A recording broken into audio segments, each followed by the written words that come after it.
Gloria a Dios. Dios les bendiga y Dios les bendice en el presente, mis queridos amigos y hermanos.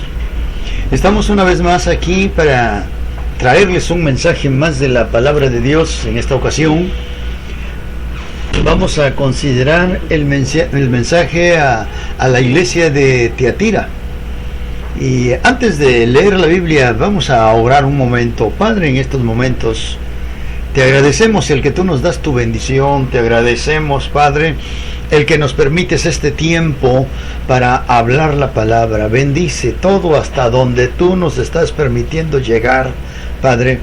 Pues de esta manera creemos que también estamos cumpliendo con la gran comisión de ir por todo el mundo y predicar. Gracias por este medio de internet que nos permite llegar a lugares que ni nos imaginamos siquiera, pero estamos seguros que con tu ayuda estamos llegando, que hay gente que a lo mejor nunca vamos a saber de ella, pero que te va a conocer, está siendo edificada. Estos mensajes son claves para su desarrollo, para su crecimiento, para que tengan una vida plena delante de ti, Padre. Te bendecimos en esta hora en el nombre de Jesús, en el nombre de Jesús. Amén. Amén. Esto es la palabra de Dios. La palabra Tiatira significa aquella que no se cansa de sacrificar. En el mensaje vamos a ver todo esto en su aspecto dispensacional de tiempo. Cubre un periodo, es decir, del año 590 hasta la Reforma 517 después de Cristo, con una duración de unos 927 años. A esta iglesia, ¿qué cosa le dice el Señor? Bueno, pues mire, lo primero que la Biblia dice aquí al respecto: el que tiene ojos como llama de fuego. Ya hemos dicho que eso de ojos como llama de fuego, pues aquel que todo lo escudriña, aquel que es omnisciente, que todo lo sabe, que no hay secreto que se le oculte. Eso es. Sus pies semejante al bronce bruñido, dice esto, dice. Entonces, eso nos habla de esta iglesia, ¿no? Que Dios les habla. ¿Por qué? Mire, hay 4 cosas muy importantes por las cuales Dios alaba a esta iglesia: por su amor, por su servicio, por su fe y por su paciencia. Dice: yo conozco tus obras y amor, servicio y paciencia, y que tus obras postreras son más que las primeras. Esta iglesia, a diferencia de la iglesia de Éfeso, que el Espíritu Santo, Jesucristo, le dice: tengo contra ti unas pocas cosas, has perdido tu primer amor. Esta iglesia, al contrario, con el correr de el tiempo, esta iglesia vivía en su primer amor. Por eso el Señor le hace énfasis. Su primer amor no lo habían suprimido, amaban al Señor. Y como dijimos cuando predicamos el mensaje a la iglesia de Éfeso, ¿en qué consistía? Pues, ¿cuáles son las cualidades de ese primer amor? Dijimos que fue su trabajo sincero y perseverante, su celo por la pureza moral y doctrinal, su paciencia para soportar las pruebas con que se enfrentaban al realizar la obra, y no soportaban la falsedad de esta iglesia, y cuando un obrero les visitaba, pues también tenían ese discernimiento que si era falso o verdadero. Esa era la iglesia de Éfeso en su primero. Pero cuando Jesucristo le da este mensaje a Juan para la iglesia, pues era una iglesia que había menguado en cuanto a su primer amor. Esta iglesia, la iglesia de Tiatira, pues se trata entonces de una iglesia que vivía en el fuego de ese primer amor. Su servicio, dice, amor y servicio. Era una iglesia que diariamente los hermanos andaban testificando, diariamente andaban ganando almas para el Señor, diariamente estaban metidos en lo que es la gran comisión. Y bueno, pues el Señor Jesucristo, pero les habla de la fe. A pesar de que se habla de un tiempo de represión, se habla de un tiempo, ahora sí, cuando no era fácil ser cristiano. En cuanto a la fe, su fe se había fortalecido.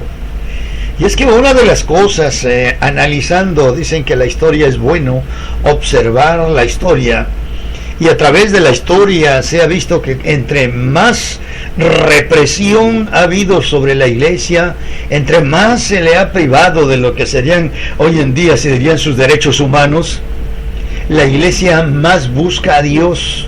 Y como resultado de su búsqueda a Dios, Dios más la purifica, Dios más la santifica, Dios más la fortalece, Dios más la hace fuerte, Dios más la hace que crezca. O sea, una de cualidades buenas que salen de todo eso.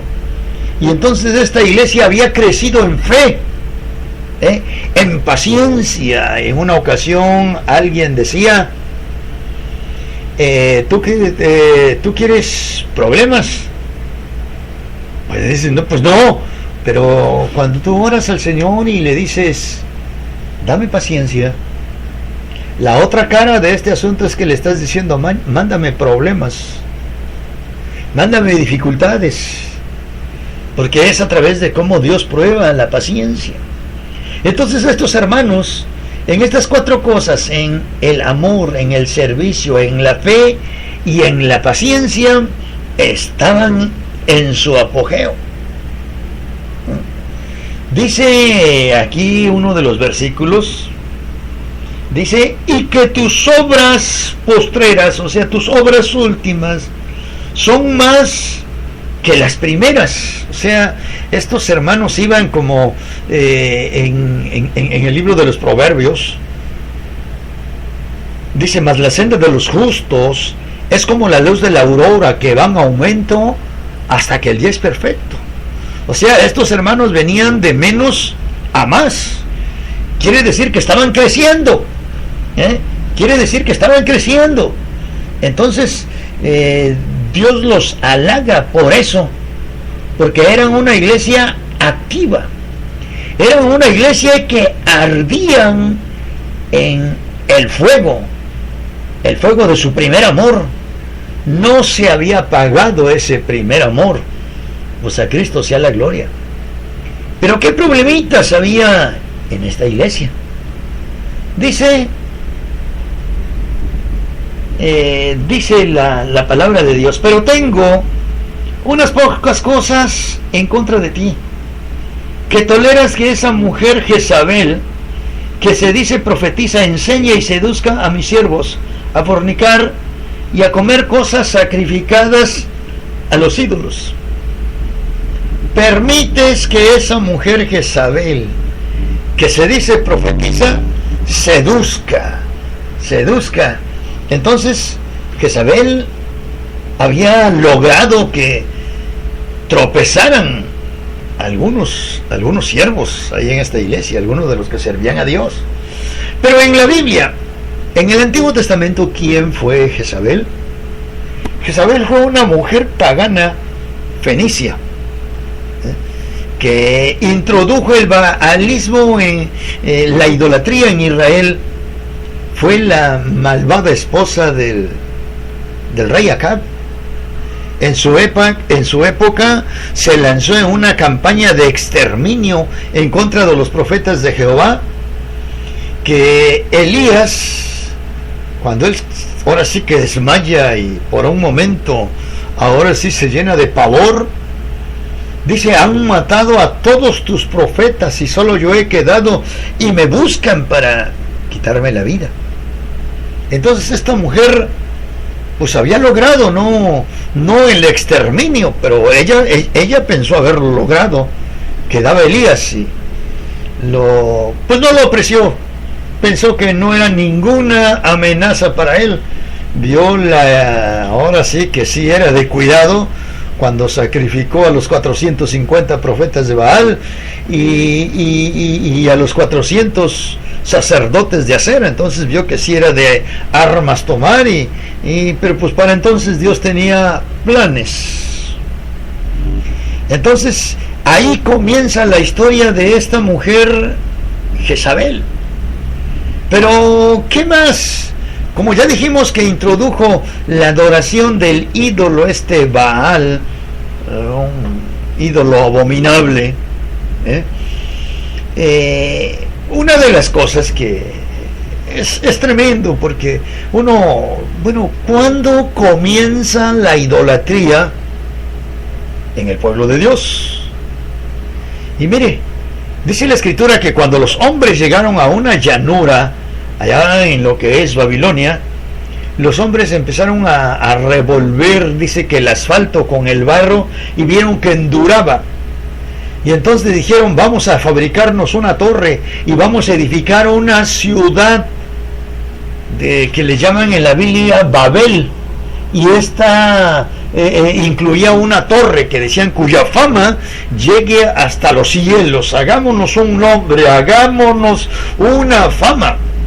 Más tarde Babel pues se convierte en Babilonia. ¿Qué con esto? Mira, la ciudad de Babilonia, en los días del rey Nabucodonosor, era el centro de todo tipo de idolatría. Era un centro de adoración idólatra. Cuando en el año 539 a.C. sus sacerdotes huyeron, porque cayó, ¿no? Y vino el imperio medo-persa y pues a hacer sus reformas, y no encontrando ahora sí lugar estos sacerdotes más dentro de lo que era el imperio babilónico, los sacerdotes con toda idolatría dicen que vinieron a Pérgamo y se refugiaron. En Apocalipsis 2:13 a la iglesia de Pérgamo le dice el Espíritu Santo, Jesucristo: sé dónde vives, sé dónde estás, donde está el trono de Satanás. La semana pasada, o cuando predicamos sobre esta iglesia, vimos que era el centro de idolatría. ¿Pero por qué era el centro de idolatría? Toda la idolatría que había en Babilonia se pasó precisamente a la ciudad de Pérgamo, y entonces era un lugar muy abominable, muy así, ahora sí, arraigado en la idolatría. Cuando Roma ahora sí se divide y el imperio se convierte, la iglesia sobre todo se divide y se convierte en la iglesia de Oriente y la iglesia de Occidente.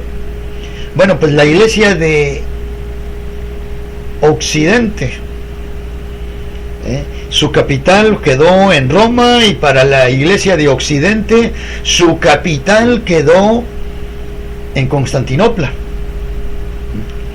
Para los que quedó su capital ahora sí en lo que sería pues Roma, con el tiempo toda esa idolatría que había en Pérgamo fue a parar a Roma. Y es así como en la Biblia, los capítulos 17 y 18 de este libro de Apocalipsis se le llama la gran ramera, porque adoptó todas las costumbres y toda la idolatría de Babilonia, y así es como se ha diseminado por el mundo este tipo de idolatría. Sus sacerdotes, dijimos que huyeron a la ciudad de Pérgamo. Con el tiempo, pues toda esta idolatría se fue hasta Roma. En los últimos días, precisamente, hasta ahí está. Pero, ¿qué más? ¿Qué con respecto a Jezabel? La mayoría de la iglesia, tenemos que decir ahora sí, de Tiatira, se mantenían fieles al Señor.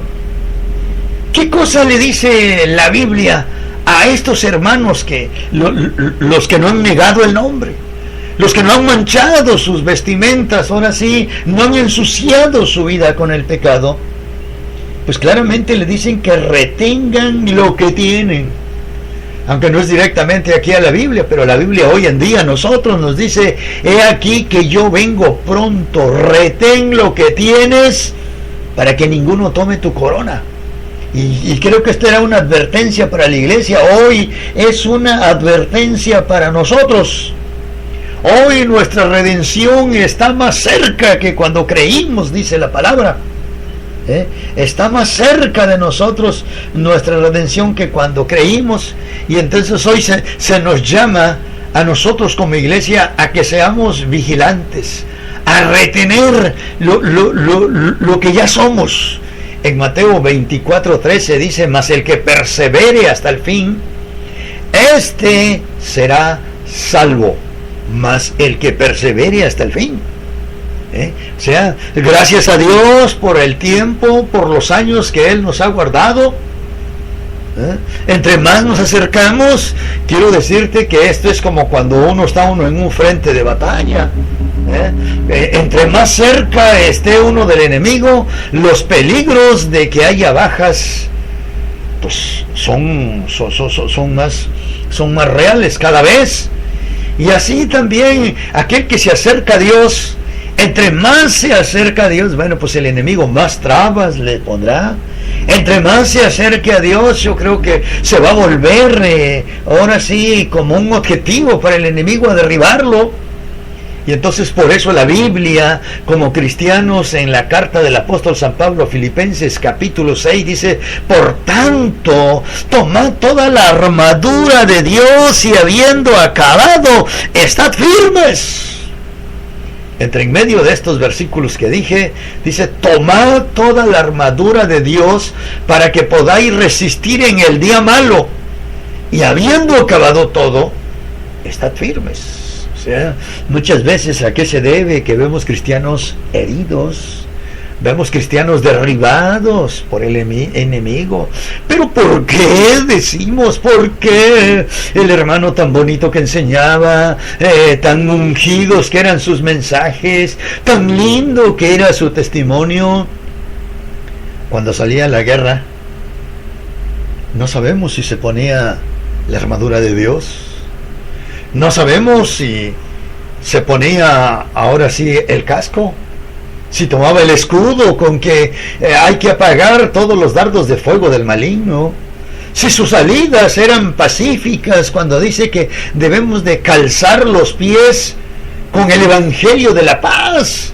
No sabemos si los lugares a donde siempre salía eran lugares de paz, eran lugares de refrigerio espiritual, o eran lugares prohibidos para el cristiano. No sabemos qué lugar ocupaba la palabra, pues dice que debemos de tomar la espada del Espíritu, que es la palabra de Dios, para poder apagar con ella todos los dardos de fuego del maligno. Eso es lo que dice la Escritura. Y entonces, hermanos, cuando llegamos a esta parte de esta iglesia, la iglesia de Tiatira, pues tenemos, hermanos, que admirar a estos hermanos, pero a la vez estos hermanos son un ejemplo para nosotros, porque dice la Escritura que el que piensa estar firme, mire que no caiga. Así es que, mi amigo, mi hermano, cuando hemos puesto nuestra fe en el Señor, una de las recomendaciones es esta. Hay dichos que, por ejemplo, como este dicho dice: en la casa del jabonero el que no cae, resbala. ¿Y cuántas veces nosotros invertimos, por no decir malogramos el tiempo, fijándonos en aquel que su vida, en vez de ir hacia arriba, ha ido hacia la baja? Yo creo, hermano, que yo diría, si tú te has dado cuenta que en la vida de algún hermano, algún prójimo de nosotros, en vez de estar yéndose hacia arriba, su vida se está yendo hacia abajo, y tú te das cuenta. A lo mejor tú eres el heraldo de Dios para acercarte a ese hermano, hermana, y advertirle, hacerle ver: tus obras postreras no son como las primeras. Sé vigilante. La Biblia dice, el que empieza a estar firme, mira que no caiga.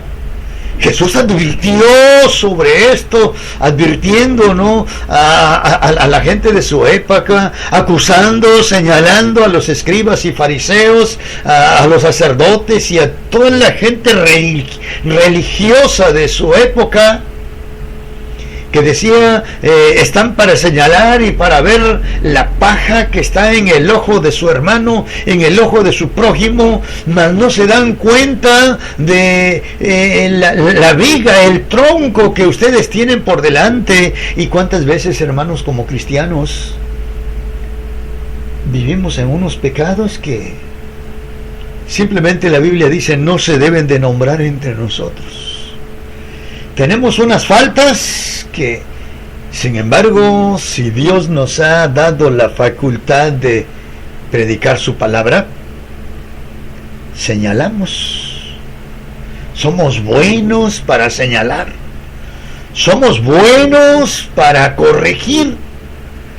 Pero no nos damos cuenta de nuestros pecados. Había una vez, como en el mundo es tan diferente los cristianos de cada país, que a veces, en mi caso, no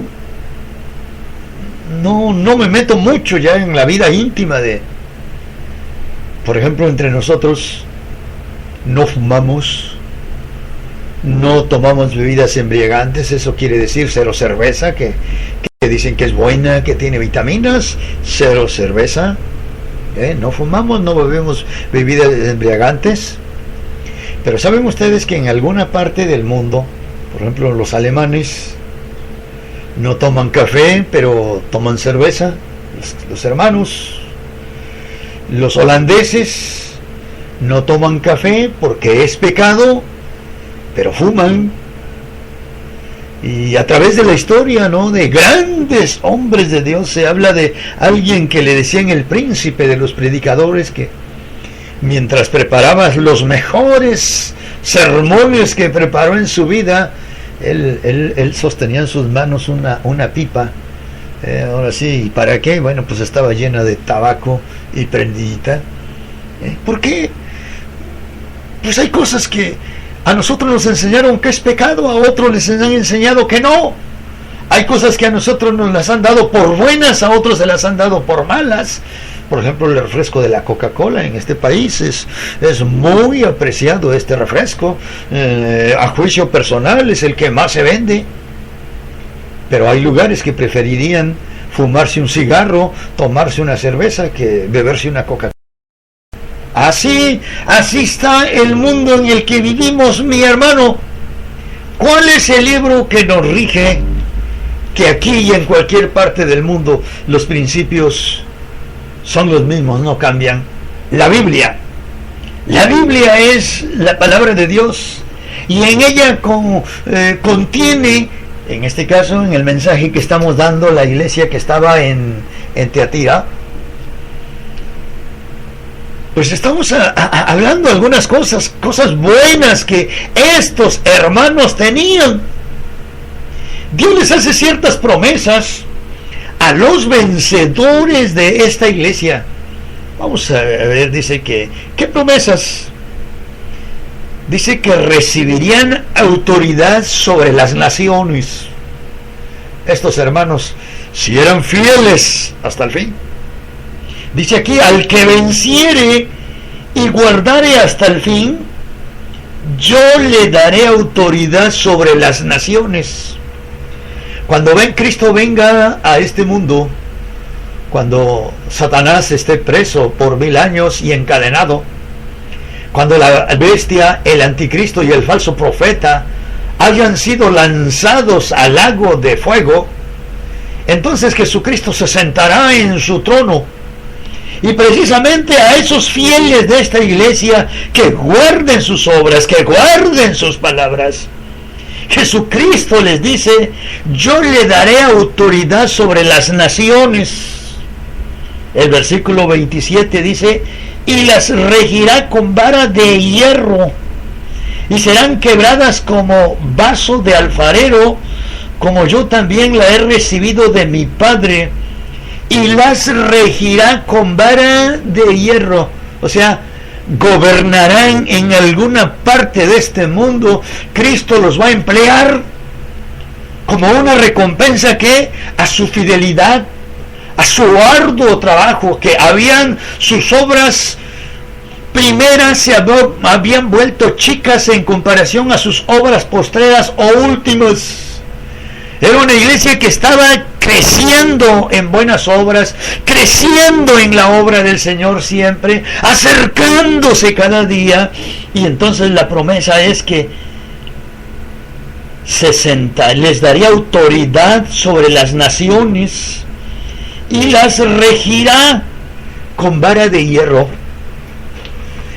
Mucha de la gente en el milenio que estará en el gobierno de Cristo, y eso al final en el capítulo 20 de Apocalipsis dice que al finalizar los 1000 años Satanás es suelto por un corto tiempo, y en corto tiempo dice que engaña a multitud de gente para la última confrontación, ahora sí la última guerra. La guerra es ahora sí decisiva, donde el diablo es ahora sí ya aprendido y echado al lago de fuego, el gran trono de Dios para todos los que rechazaron a Dios, que no quisieron nada con Él. Pero en cuanto a esta iglesia, les dice: yo les daré autoridad sobre las naciones y las regirán con vara de hierro. ¿Por qué? Porque la gente quiero decirles que en este mundo, ahora sí que es futuro, pues se habla de un mundo que por 1000 años estará siendo gobernado por Jesucristo, y a los miembros de esta iglesia que se les promete que se sienten con Él en su trono, pues simplemente reinarán juntamente con Cristo. Y la Escritura eso es lo que dice, que un día la iglesia va a reinar juntamente con Cristo. Amigo, hermano, es el momento en que tú estás preparado para reinar con Cristo. Dios te bendiga grandemente si tu respuesta es sí. Si tu respuesta está en el aire y no te atreves, ¿qué? ¿Por qué no te amistas con Él ahora? Tú que no le has recibido, pero que ya has oído la palabra, ¿por qué pensarlo? ¿Por qué dejarlo para después? ¿Por qué no lo haces ahora mismo? Cristo, estoy seguro que está a la puerta de tu corazón, tocando tu vida. Cristo está a la puerta de tu corazón en estos momentos, esperando que tú le abras. Oramos. Padre, en estos momentos te agradecemos infinitamente el que tú nos permites este tiempo en que hemos hablado tu palabra. Para aquellos que sí están listos, si la final trompeta se escuchara en estos momentos, y volarán para encontrarse en el aire contigo. Pero para aquellos que no tienen la seguridad, no tienen la certeza, toca sus vidas ahora mismo, que este mensaje los motive a acercarse, a volverse a ti con todo su corazón, con todas sus fuerzas. Aquel que no te conoce, pero ha oído tu palabra, Padre, que tengas oportunidad de acercarse a ti, pues en tu palabra tú dices que eres paciente para con todos, no queriendo que ninguno perezca, sino que todos procedan al arrepentimiento. En tu grande amor tú estás esperando que el ser humano venga hasta ti. Padre, en esta hora te agradecemos este tiempo y este momento, en el nombre de Jesús, tu Hijo amado, que vives y permaneces. Amén. Gloria a Dios.